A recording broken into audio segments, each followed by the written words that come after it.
ತಾಲೂಕಿನಲ್ಲಿರುವ ಲಿಂಗನಮಕ್ಕಿ ಜಲಾಶಯದಲ್ಲಿ ಒಳಹರಿವಿನಲ್ಲಿ ಭಾರಿ ಇಳಿಕೆಯಾಗಿದೆ.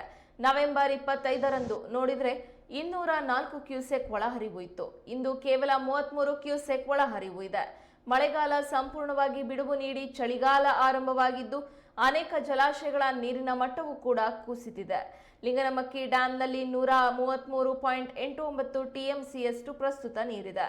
ಜಲಾಶಯ ಶೇಕಡ 87.9ರಷ್ಟು ಭರ್ತಿಯಾಗಿದೆ. ಇನ್ನು 6,793 ಕ್ಯೂಸೆಕ್ ನೀರನ್ನು ಹೊರಬಿಡಲಾಗಿದೆ.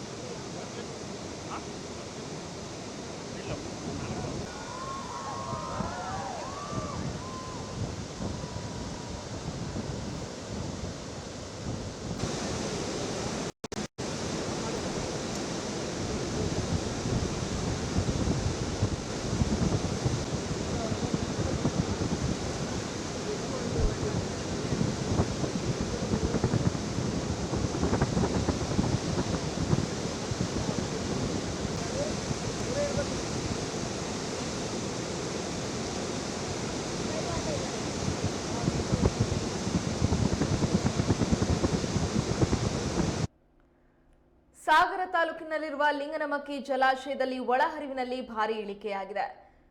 ಮಳೆಗಾಲ ಮುಗಿದು ಚಳಿಗಾಲ ಪ್ರಾರಂಭವಾದಂತಹ ಹಿನ್ನೆಲೆಯಲ್ಲಿ ಜಲಾಶಯಕ್ಕೆ ಒಳಹರಿವು ಕೂಡ ಕಡಿಮೆಯಾಗಿದೆ. ನವೆಂಬರ್ 25ರಂದು 204 ಕ್ಯೂಸೆಕ್ ಒಳಹರಿವು ಇತ್ತು. ಇಂದು ಕೇವಲ 33 ಕ್ಯೂಸೆಕ್ ಒಳಹರಿವಿದೆ. ಮಳೆಗಾಲ ಸಂಪೂರ್ಣವಾಗಿ ಬಿಡುವು ನೀಡಿ ಚಳಿಗಾಲ ಆರಂಭವಾಗಿದ್ದು ಅನೇಕ ಜಲಾಶಯಗಳ ನೀರಿನ ಮಟ್ಟವೂ ಕೂಡ ಕುಸಿದಿದೆ. ಲಿಂಗನಮಕ್ಕಿ ಡ್ಯಾಂನಲ್ಲಿ 133.29 ಟಿಎಂಸಿಯಷ್ಟು ನೀರಿದೆ.